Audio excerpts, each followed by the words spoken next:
My fist connected with the side of the metal cabinet and the damn thing wobbled like it might fall, but I didn't care. Let it fall. Let the whole place burn down with it. I wasn't going quietly. That smug bastard of a son thought he could will me in here and that would be the end of it. Me sitting silent in a plastic chair under buzzing fluorescent lights while a woman half my age with a clipboard and a crooked smile asked me if I knew what year it was. They'd sedated me the first time I fought. The second time, they tried restraints. But this time? I waited. I watched. And I made sure the nurse with the red hair would be the one on shift. The clumsy one. I knew her routine. She brought in the morning tray like she always did, humming that stupid tune from whatever reality show she watched.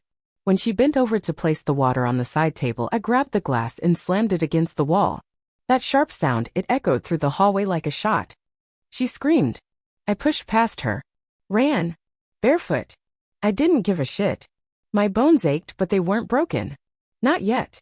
I'd spent years hauling sacks of potatoes, holding a dying husband, carrying my son when he couldn't walk. I could outrun panic. 2 orderlies appeared like clockwork, yelling things I didn't even process. One grabbed my arm. I bit him. I bit him hard enough to draw blood. Another came from the side and tried to tackle me like I was some kind of wild animal. I hit the floor with a crack in my shoulder, but I didn't stop. I flailed, clawed, cursed. I was 68 and small, but I was fury incarnate. You don't cage someone like me and expect her to become docile. Eventually, they overpowered me. Cold linoleum under my cheek. A knee in my back. Someone screamed for a sedative and I laughed. Laughed so hard my ribs hurt. Because the worst part of it wasn't the fight. It was what I saw over the shoulder of the nurse as they dragged me back. My son. My son in a tailored suit, standing behind the glass of the observation window. Not watching with concern. Not with regret. No. His arms were crossed and he was shaking his head, disappointed. Like I'd embarrassed him. Like he was the victim. And in that moment I knew. I knew I wasn't here because I was unwell. I wasn't here because I forgot a name or misplaced a tea towel or got a date wrong. I was here because I remembered too damn much. They pumped me full of something that made the edges of the world go soft, but inside I stayed sharp. I knew if I let it all go, if I let that drug turn me into a hollow thing, he'd win. And I'd rather rot in a padded cell screaming than give him that satisfaction. I'd raised him. Bathed him. Held his hand through his nightmares. Taught him how to tie his shoes and bury a lie. I'd seen that flicker in him since he was young, the way he looked at people like they were pieces on a board he could move. But I ignored it. Thought love would be enough. Turns out, love's no match for greed. This place, this so-called hospital, was just a tidy little graveyard for inconvenient truths. The walls were white, but nothing about it was clean. They dressed you in beige and fed you like cattle. Asked you the same goddamn questions again and again until you either broke down or gave them the answer they wanted. I gave them nothing.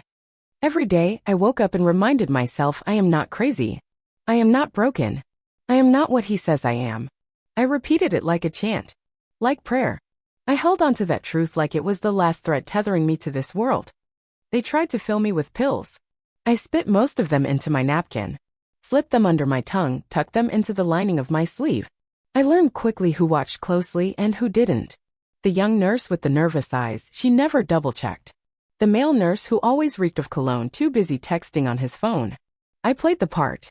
Stared blankly at the wall when they looked my way. Let my hands tremble when I held the spoon. I stopped fighting on the outside so I could fight on the inside. The first night I was dragged here, I screamed until my throat bled. No one came. The second night, I sat in the dark and whispered names to myself. Names I couldn't forget. Rachel, Diane, Linda. Names tied to the man my son used to be. Names tied to the secrets he thought he buried. Names tied to that one moment, the moment I saw something I was never meant to see. He thinks I forgot. He thinks the years and the grief and the loneliness wore it down. But you don't forget a thing like that. You don't forget the smell of blood on polished floors. You don't forget the way he stood over the body. You don't forget how he turned to you and smiled like nothing had happened. Like it was just another Tuesday. And you sure as hell don't forget the envelope you tucked away in the crawl space, wrapped in plastic, sealed with tape, labeled in handwriting so careful it might as well have been a confession. He didn't know I kept it. Didn't even know I'd seen him that night. Thought I was asleep. Thought I was old and forgetful and too far gone to matter. But I remembered. I remembered every goddamn thing. I kept it secret for years. Not out of fear, no. out of a misguided hope that he'd change, that he'd come back from whatever cold place he'd disappeared into. I didn't speak when the headlines came. I didn't speak when the scandals flared and died. But when he came for my house, when he came for my mind, for my freedom, that was the last straw. I waited too long. I see that now. But I'll be damned if I die in this padded cell with his sins buried beside me. He thinks I have no power here. But what he doesn't realize is that survival sharpens you. It hones you down to your most lethal pieces. And I've spent my whole life surviving. Through war. Through loss. Through poverty. Through betrayal. I am not some fragile thing to be swept aside. I am the reckoning he never saw coming. They think this place is breaking me. That every pill swallowed, every hour spent in this room without clocks, is wearing me down. But every day I am building something. Brick by invisible brick. I am remembering the layout of this place. The keys. The routines. I am memorizing names. Watching the staff. Noting alliances. I am planting seeds. And somewhere out there, someone is about to open a letter they didn't expect. He forgot one thing. Just one. The most crucial thing. He forgot what I know. What I kept. What I never told a soul. Not even him. He forgot that the woman who raised him is also the woman who could destroy him. And when I do, it won't be loud. It won't be dramatic. It won't be a gunshot or a headline. It will be quiet. Precise. It will be justice. And it will be mine. People think being locked up strips you of power. It doesn't. It just changes where you find it. It's in the small things. In choosing what you hold onto and what you let rot. In knowing what day it is, even when they won't tell you. In smiling when they expect silence. In pretending you're afraid when you've never been more ready to fight. I started counting ceiling tiles. Watching shadows. Listening for the shift changes. The third nurse on the second shift, the tall one who smelled like cigarettes and mint, he never locked the meds drawer all the way. I noticed that on day 13.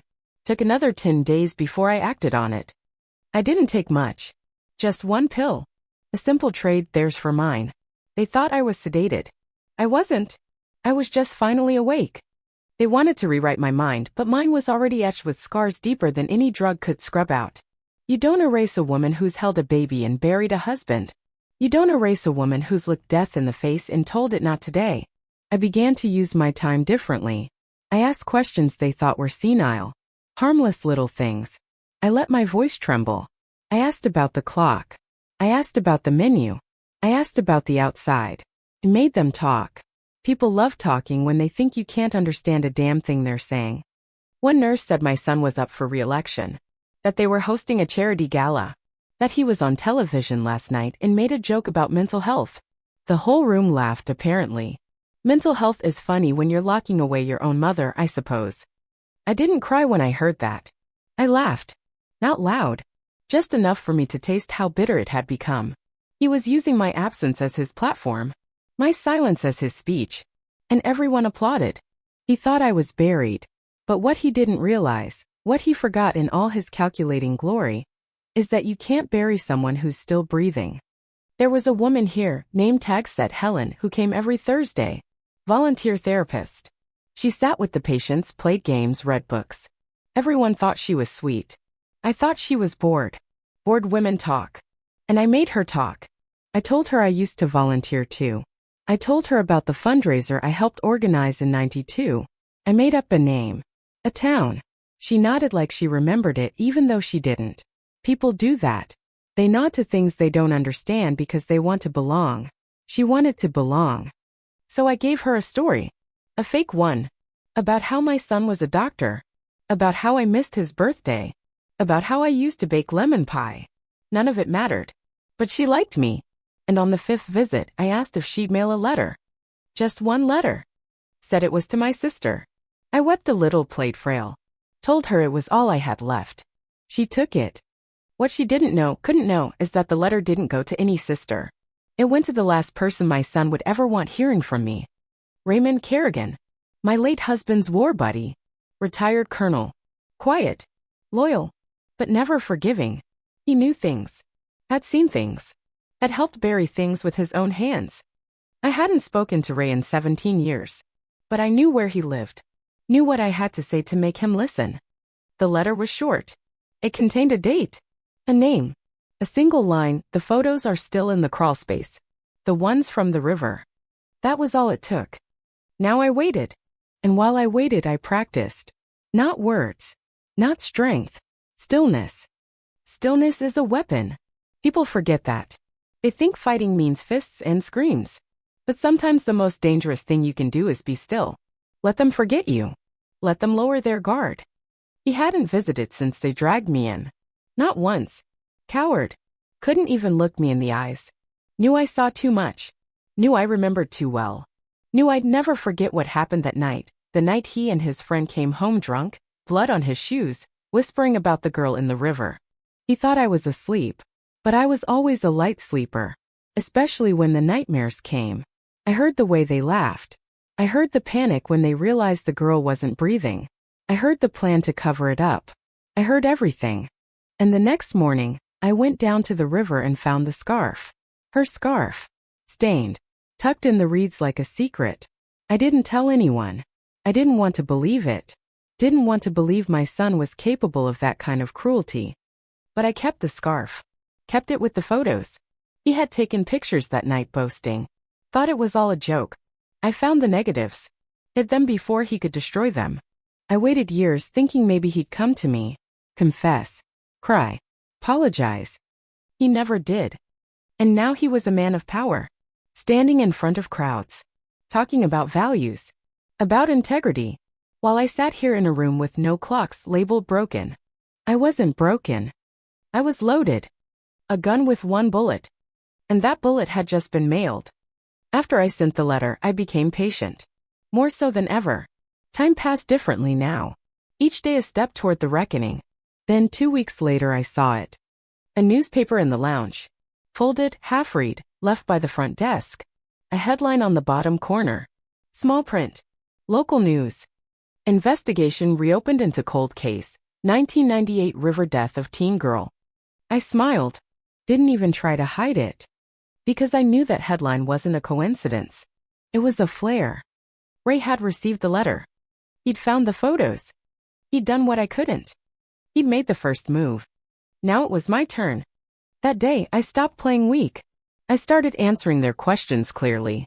Took the meds without resistance. Sat up straight. I became the perfect patient. Because now I didn't need to fight them. Now I needed them to let me go. They called it progress. Said I was responding well. That my condition was stabilizing. That maybe, just maybe, I wasn't a danger to myself or others after all. They had no idea what I was capable of. 3 weeks after the headline, I was released under supervision. Not back home, no. A halfway house. Monitored. But freer than before. And that was enough. I stepped outside and the air tasted like freedom laced with vengeance.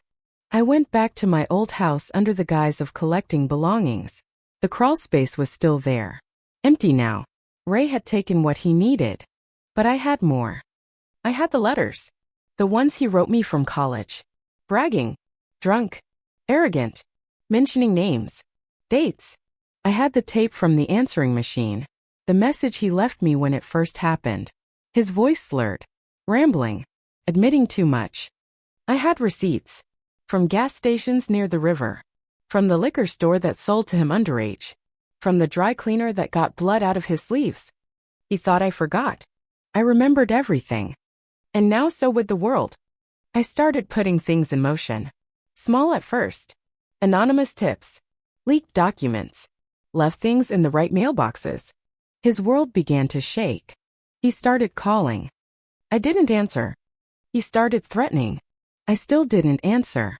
Because it was too late. The cracks were forming. The headlines were growing. The girl in the river had a name again. And soon so would her killer.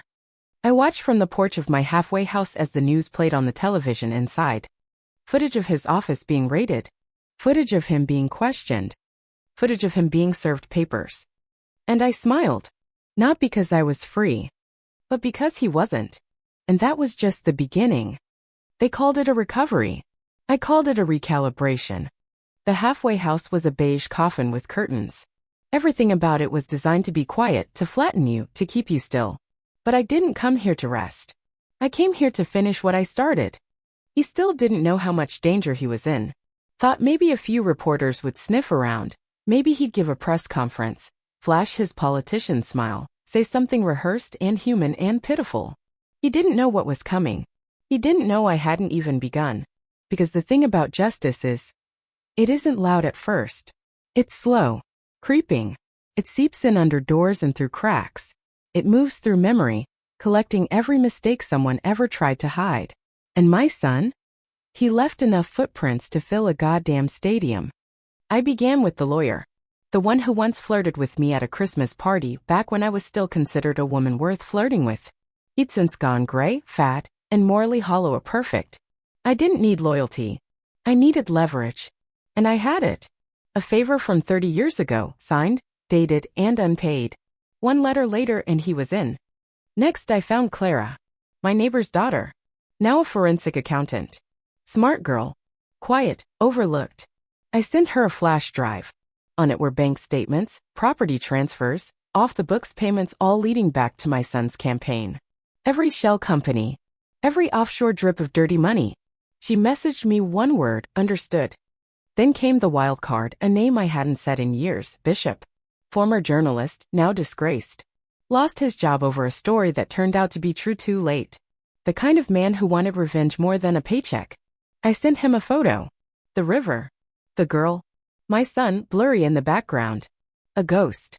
That photo wasn't even the worst one. But it was enough to make Bishop call me. He didn't ask how I got it. He just said when. I told him soon. While the world thought I was somewhere recovering, maybe knitting, maybe slipping pills into applesauce again, I was building an operation. Every piece of this plan clicked together like teeth on a trap. I had waited decades for this. Patience wasn't a virtue, it was a ****ing weapon. And I was done sheathing it. The calls from my son started increasing. At first he tried the concerned act. Are you okay, Mom? I miss you. We should talk. Then the desperation slipped in. If you're doing something, stop. You'll only hurt yourself. Then the threats. By the time he started promising consequences, I was already watching his approval ratings drop like dead birds out of the sky. He didn't know about the envelope I left on a judge's desk. The same judge who sentenced my husband's killer to 3 years with parole. The same judge who owed my family everything. The envelope had names. Witnesses. Affidavits. Blood work. Things no one ever meant to see again. He didn't know about the press kit that Bishop was preparing, full of clips and timelines that couldn't be denied. He didn't know that I had timed all of it with his campaign's biggest event of the year, the benefit gala. He was going to walk into that ballroom in a tuxedo, wave to cameras, sip champagne under crystal chandeliers, and by the end of the night everyone would know who he really was. But first, I needed one more move. I needed to make sure the wrong people didn't get cold feet. I needed a spark, one the public could see. So I leaked a phone call. Not the whole thing. Just enough. A private conversation between my son and one of his co-conspirators from back then. A man who'd been living under a new name, working in construction, keeping his head down. In the call, my son says the words that damn him. That night was a mistake. But we handled it. If it comes up again, we bury it harder. If anyone talks, we deal with them. That was all. That line. We deal with them. The moment those words hit the internet, it was over. People don't care about details. They care about instinct. And that line felt wrong, threatening, real. Suddenly reporters were parked outside his campaign office. People on Twitter were dragging up old yearbooks, old police reports. A podcast was launched in real time, dissecting every second of the River case. Memes. Commentary. 24-hour coverage. My son tried to stay above it. Claimed he was the victim of political sabotage. Said people were trying to tear down a good man. But the cracks were visible. You can't fake calm when your hands are shaking on live television. He blamed the media. Then he blamed the internet. Then he blamed his own team. He never once blamed me. He still didn't think I was capable. That's the part that almost made me laugh. He still saw me as the woman who made him grilled cheese and sang to him when he had night terrors. He still thought I was hers. The quiet, soft-spoken mother who forgave too easily and waited too long. But that woman was buried the day they strapped me to a gurney and called it therapy. That woman was ash. And what rose in her place was something no son could control. The night of the gala came. I watched it all unfold on the news. He stood in front of a massive screen thanking donors, pretending nothing was wrong. I sipped tea and waited. At exactly 8:43 p.m., the feed cut for 6 seconds. When it returned, the giant screen behind him had changed. No longer campaign colors and slogans. Now a slideshow. Unlabeled images. Faces. A timestamp. A place. The river. The scarf. The girl. My son froze. Mid-sentence. That was the moment the audience knew. It wasn't about politics anymore. It wasn't a smear job. It was truth. Raw, undeniable truth. They escorted him off stage. He didn't return. I turned off the TV. And I laughed. Not out of joy. Not even out of revenge. But because for the first time in decades I didn't feel afraid. I felt whole. And we weren't even done yet. The gala was only the beginning. That night, while his face splashed across every screen in the country, I sat alone in a small room filled with peeling wallpaper and a broken lamp. No fanfare. No champagne. Just me and the weight lifting off my shoulders, one cracked vertebra at a time. He called. Of course he did. 6 missed calls. Then 10. Then 23. He left voicemails, but I didn't listen to a single one. I watched his name light up my burner phone like a signal fire. The desperation finally dripping through that polished skin of his. Now he was afraid. Now he understood what it felt like to be powerless. Good. Let him sit in that. I didn't respond. I didn't need to. My silence was louder than any speech he could rehearse. What I did do, the next move in the plan, was simple. I called in the favor. Ray had made arrangements. That man could bury secrets, yes. But he could also dig them up when the time was right. He pulled the old tapes from a vault only he had access to, tapes with names, faces, evidence of cover-ups, and bribes going all the way back to when my son was still a university brat playing mobster with his frat house friends. One of those tapes? A conversation. Him. The coroner. Laughing over drinks. Saying things that made me want to vomit the first time I heard them. That girl's name. That poor, innocent girl. She wasn't even a person to them. Just an inconvenience. That tape went straight to Bishop. By the time it aired, the dam broke. Public outrage turned into protest. Protest turned into federal investigation. The case was reopened. Arrests were made. Subpoenas issued. His allies vanished like smoke. His name became toxic overnight. Even the staffers who once kissed his ass in public were now testifying against him to save their own skin. I watched it all from a distance. I didn't need to be on the battlefield. I'd already planted the landmines. But I wasn't finished yet, because there was still one person who didn't know the truth. Her name was Nina. She was the sister of the girl from the river. I hadn't seen her since the funeral. Back then, she was all bones and grief and shaking hands. She never knew what really happened. No one told her. The police ruled it an accident. She tried to believe it. Had to, just to keep breathing.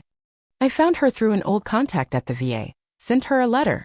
No return address. Just pages of handwritten truth. Photos. Timelines. Names. I didn't ask her for anything. I just told her she deserved to know. She responded with a single package. No letter, no signature. Just a key. A house key. And a post-it note that read, "If you ever need a place to be safe." I wept when I held it. Because it meant she believed me. Because it meant something I'd buried for decades was finally free of rot. And because it meant I wasn't alone. The media hounded him. They tried to get a statement. He gave none. His lawyers fled.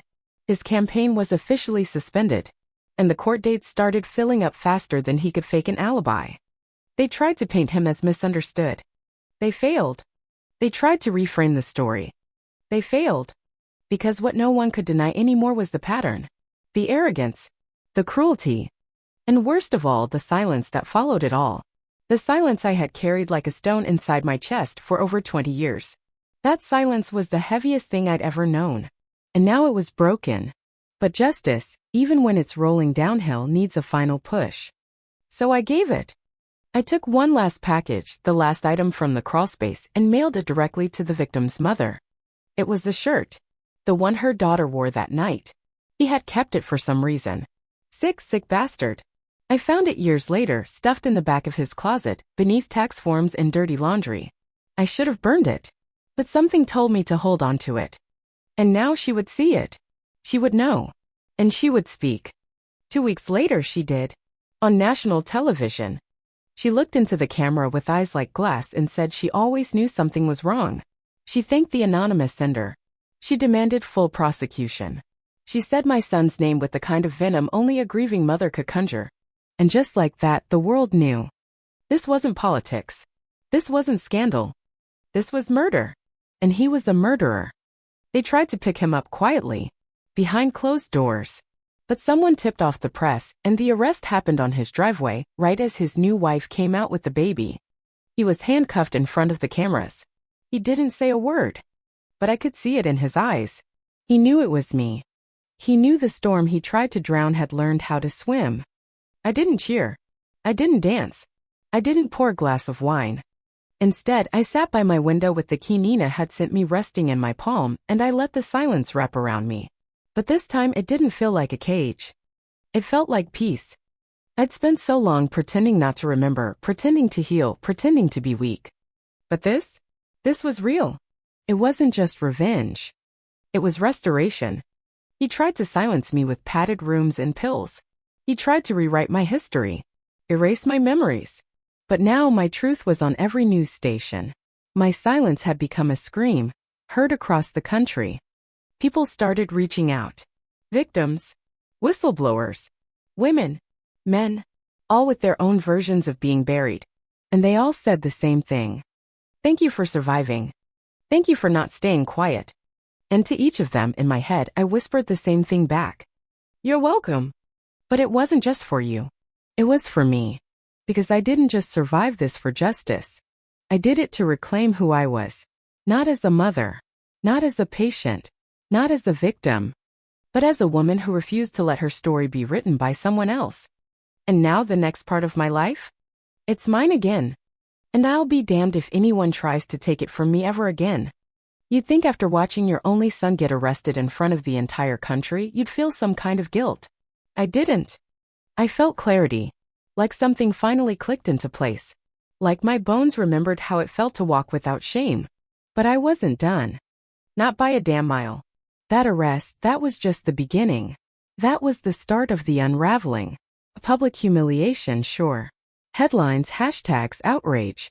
But those things blow away like dust. I needed more than that. I didn't want just scandal. I wanted consequence. Because here's the thing about power. It doesn't just vanish. It hides, regroups. And I knew him too well to believe he'd take this lying down. He still had money, lawyers, friends who owed him favors. He still thought he could slither out of this. Twist the narrative. Fake repentance. Maybe throw someone else under the bus. Claim it was youthful ignorance. Say he wasn't in the right state of mind. No. Not this time. This time I was the one holding the leash. So I moved fast. While the news cycled through talking heads and public opinion swayed like a pendulum, I made sure the foundation of his lies collapsed one cinder block at a time. Step 1, get to his allies. There were 5 men who knew the truth. Not just the river incident, but everything after. The cover-ups. The shell companies. The offshore accounts. The blackmail. All of it. And for years they'd stayed quiet. Because silence is cheap when the payments are regular and the fear is stronger than the conscience. But silence breaks easily when you remind people how disposable they really are. So I found them. One by one. I sent letters. Not threats. Just reminders. Old photos. Emails. Notes in handwriting they hadn't seen in years. I told them nothing directly. I didn't need to. Because they knew what I knew. And they knew I wasn't bluffing. 2 of them cracked immediately. Turned themselves in. Pled guilty. Named names. The 3rd tried to run. Got as far as Canada before Border Patrol stopped him. He was flagged before he hit customs. His face was on the news the next morning. Sunglasses. Hood up. Head down. A coward. The 4th? He hung himself. That one made me pause. I sat on the porch of Nina's safe house, a quiet place upstate surrounded by trees and birds and too much sky, and stared at the news for a long time. I didn't want blood. I wanted truth. But sometimes truth spills blood anyway. And the 5th? He tried to contact me. He sent a letter. Handwritten. Apologized. Begged. Offered information in exchange for anonymity. I didn't respond. I leaked his letter to the press. If he was willing to turn, he could do it under oath. Not in secret. Not in safety. If I had to walk through fire to bring justice, so would he. Meanwhile, my son sat in holding, waiting for bail to be approved. But it wasn't. Because I had already made sure the prosecutor assigned to his case was someone he couldn't manipulate, a woman whose sister had died under similar circumstances. Someone who had spent her entire career trying to get justice for girls whose names were forgotten after one bad night. She didn't care about his campaign. She cared about the body in the river. And she came at him like a blade. They froze his accounts, seized his assets, pulled his travel history. And then, they found the videos. Not the photos I sent. Not the letters. The videos. Hidden away in a hard drive his team never knew about. Labeled like boring work files. But inside? Confessions. Brags. Moments of sick pride. Drunken, blurry footage of him and his friends talking about what really happened that night. About how they made sure the coroner ruled it accidental. About how they laughed when the funeral aired on the news. About how they said she should have known better than to drink with them. Those videos were the nail in the coffin. There was no PR spin strong enough to explain them away. No apology long enough. No donation large enough. Public support didn't just drop. It evaporated. But even that, all of that still wasn't enough. Because my son still hadn't looked me in the eyes. Still hadn't admitted what he'd done. Still hadn't said the one thing I wanted to hear. And that meant I had one final move left. A trap. I arranged for a meeting. Behind closed doors. Legal. Monitored. One of those sit-downs where the accused is offered a chance to give a private statement for the record. Not for trial. Not for press. For family. He agreed. He thought it would be a chance to manipulate me. Plead. Pretend. Gaslight. One more performance. He had no idea what he was walking into. I wore black that day. Not for mourning, but for war. He walked in looking smaller than I'd ever seen him. Jail strips the shine from people. No designer suit. No tailored cut. Just a jumpsuit. And chains. Real ones. He didn't speak. I sat. He waited for me to talk. So I did. I told him everything I'd done. Every step. Every letter. Every move. I laid it out like a map. A war strategy. And I watched his face change. Shock. Then disbelief. Then rage. But I wasn't done. I pulled out the photo. The first one I ever found. The one of him standing by the river. The one he never knew I had. I slid it across the table and said nothing. He stared at it. And for the first time in decades, my son, the man who thought he owned the world, began to cry. Not loud. Not performative. Just tears. Real ones. Because he knew in that moment it was over. Not just the campaign. Not just the case. But the illusion. The illusion that he was untouchable. The illusion that I would protect him forever. And I stood up, looked him in the face, and said the only thing I'd been saving for this exact moment. You forgot who raised you. Then I walked out. And I didn't look back. Because this story wasn't about him anymore. It was about the girl in the river. It was about me. And it was about every woman who's ever been silenced, buried, or told to sit down and smile while the world burns around her. And I wasn't going to be quiet ever again. I left that room feeling lighter than I had in years. Not because he cried. I didn't care about his tears. Not because I said what I wanted to say. But because for the first time since the river, I didn't carry it alone anymore. He knew I had him. And not just in court. Not just on paper. I had him where it mattered, in memory. In truth. In the place he tried so hard to discredit. And now there was nowhere left to hide. But there was still one more move. One last door to open. Because everything up to this point, the leaks, the tapes, the trial, even the confrontation, was just the scaffolding. The bones. But the heart of it all, the thing I protected longer than I even realized, was the one piece no one else knew existed. I hadn't told Ray. Not even Bishop. I didn't write it down. I didn't make copies. I kept it buried. A single reel of audio. Cassette. Old crackly recorded over a child's nursery tape because I didn't own blank ones back then. It was never meant to be used. Until now. The night he came home drunk. Not the night of the river, but weeks later. He confessed to someone on the phone. Not a full confession. Just fragments. Half sentences. But damning ones. He didn't know I was in the hallway. Didn't know the phone line crackled loud enough to travel through the air vent above the hall closet. Didn't know that I recorded every second with my old tape deck because my instincts screamed at me.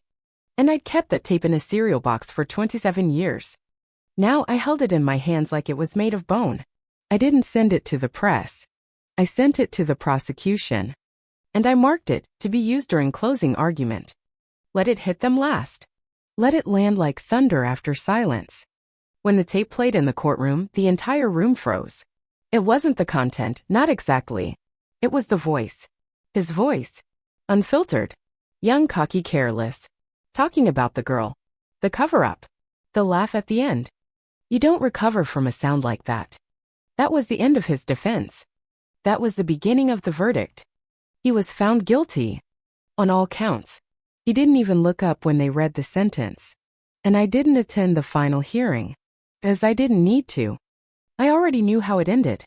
What I did attend, what mattered more, was the small vigil held at the riverbank. Where it all began. They'd finally installed a memorial stone. Her name.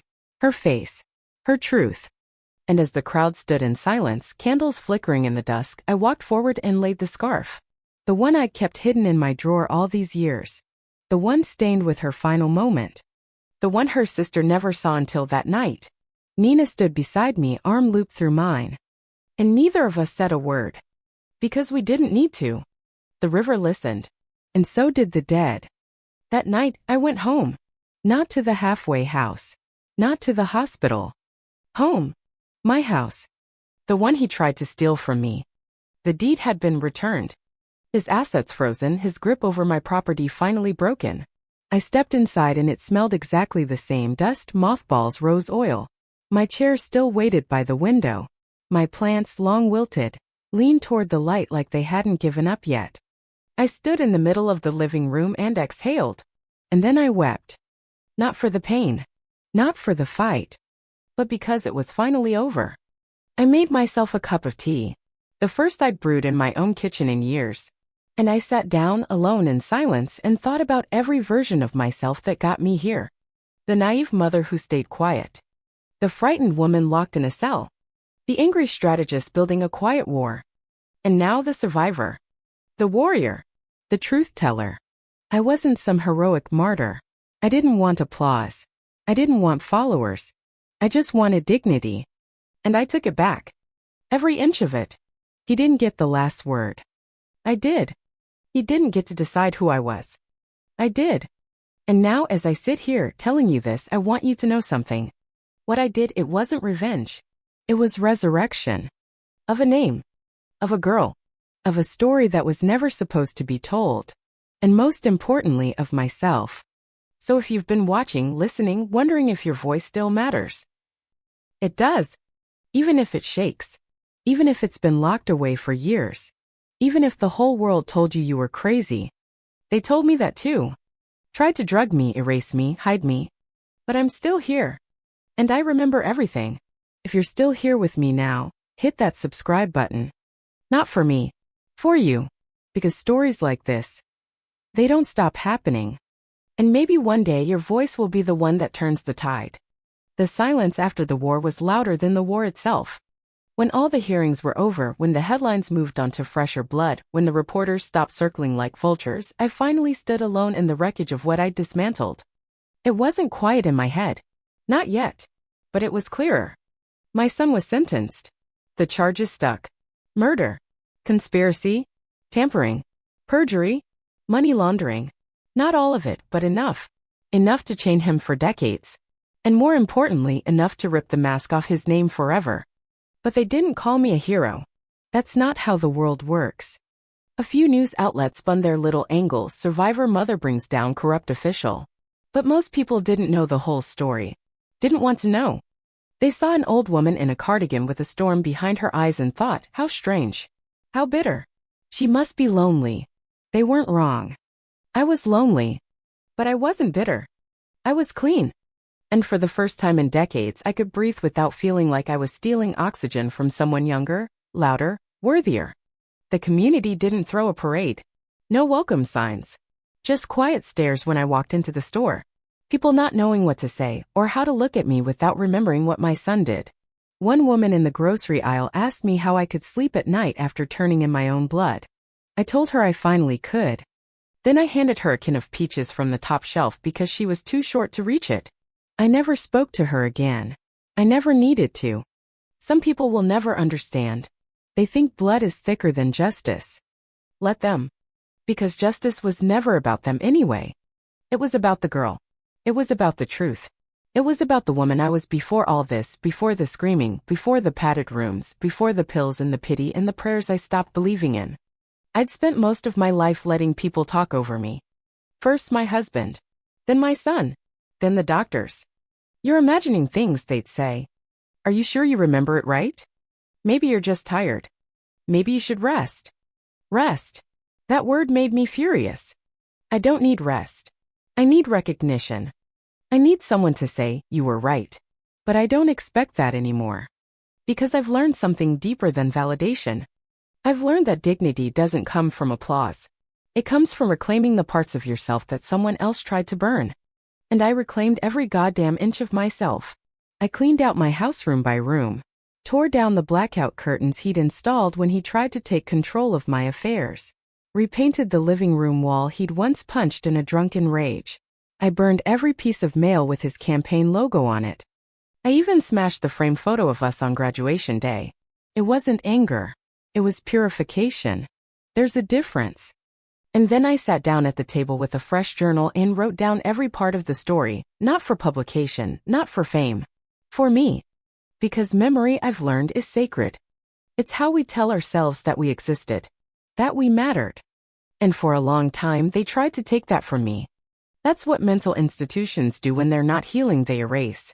They drug you until you forget who you were before you were broken. They treat you like a statistic. A patient ID. A liability. But I wasn't broken. I was enraged. I was fractured. There's a difference. They confuse fury for dementia. Grief for confusion. Silence for surrender. They were wrong. I knew exactly who I was and I knew exactly what I'd seen. And when I sat in that padded room counting ceiling tiles, I told myself this story again and again so I wouldn't lose it. And now? Now I write it down because no one can take it from me anymore. The pen is mine again. The voice is mine again. Even my handwriting has grown steadier. That's how I know I'm coming back. Slowly. Painfully. But definitely. There's still work to do. I know that. The system that let him rise in the first place, the one that tried to silence me, is still out there. Still chewing up truth and spitting out plastic. But I don't need to take down the whole world. I just needed to stop the monster I raised. And I did. People always ask me if I regret it. If I ever look back and wish I had kept quiet. Chosen a different route. A quieter one. A softer one. Let me answer that. No. No, I do not regret a goddamn thing. If I had stayed silent, she'd still be a footnote. If I had bowed my head, he'd still be shaking hands on podiums and smiling in photos. And I would still be in that room, eating mashed potatoes off a plastic tray, wondering if I really was crazy after all. But I wasn't. And I'm not. I'm free. Not because someone gave me permission, but because I took it back. I earned it. With grit. With bruises. With blood. And if you're still listening to me right now, if you've made it this far, don't forget what I'm about to say. Freedom isn't given. It's seized. And if you ever find yourself locked away, screaming at walls that won't listen, begging to be seen, remember this voice. Remember mine. And remember that the sharpest blade in the world is a woman who remembers. You learn a lot about people when they think you've disappeared. Some turn their backs. Some rewrite your story before the ink dries. But the ones that matter, the ones worth keeping, they wait. Quietly. Not with pity. Not with panic. But with faith. The kind that doesn't need noise to be real. Nina waited. She came by every Friday. Sat on the porch. Read from the newspaper. Sometimes she just sat in silence, sipping coffee. Like we'd been doing it for years. She never asked if I was okay. She never asked how I was sleeping. She just let me exist. And that, I think, is the truest kind of kindness. There was a day sometime in October, I think, when I stood at the edge of the garden looking down at a rose bush that hadn't bloomed since before the arrest. It was dead. Stiff. Like everything else he'd touched. I bent down, clipped the branches, tore out the rot by hand, dug until my fingers were black with soil and my knees ached. And then I replanted it. That bush bloomed last week. And I think that was the first time I smiled, really smiled in a long, long time. Because life has a way of coming back, even after you think it's over. Not in the way it was before. Not untouched. But real. Stronger. Meaner, maybe. But more honest. And I've grown to appreciate that kind of truth. People sometimes send me letters now. Strangers. Viewers. Listeners. Survivors. They write things like, "Thank you for fighting. Thank you for not letting them win. Thank you for reminding me I'm not crazy." I write back to some of them. Not all. But some. Because I know what it feels like to scream into the void and wonder if anyone hears you. So when I write back, I tell them this. You don't need permission to believe yourself. You don't need a courtroom or a microphone or a movement. You need memory. You need fire.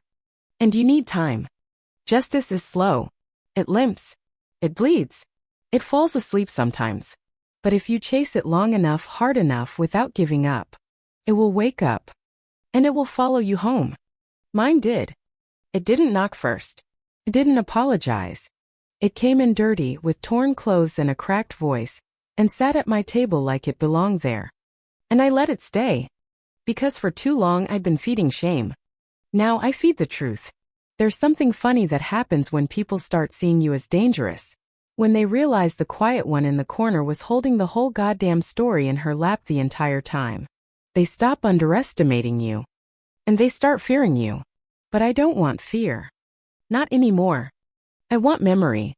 I want legacy. Not the kind with statues or names on plaques. The kind where women who feel voiceless remember there was one who got out. One who didn't forget.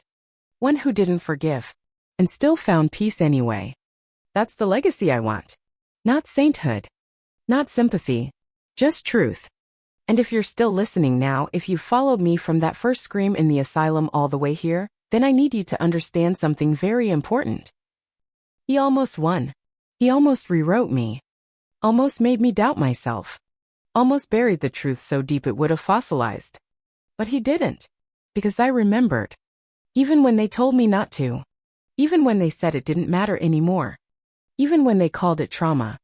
Or hallucination. Or grief. I remembered. And I held that memory like a sword. And I used it. So now wherever you are, whatever you're carrying, I need you to hold it tight. Don't let them take it from you. Not the voice. Not the fire.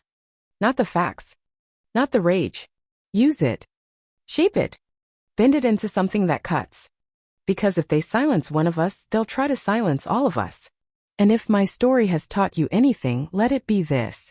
It's never too late to remember. It's never too late to speak. And it is never ever too late to burn the lie down to ash. I'm not a hero. I'm not a martyr. I'm just a woman who refused to forget what they did. And I am still here. Standing in my own house. Breathing air I reclaimed. Planting flowers they thought I'd never live to see bloom. And watching my name rise out of the dirt like it was always meant to. So if you're still here with me, if you haven't already, subscribe. Because there are more stories like this. And some of them are still buried. But not for long. Not anymore. I see them. I hear them. And I remember. Because memory is the first form of justice. And I will never let them take that from me again.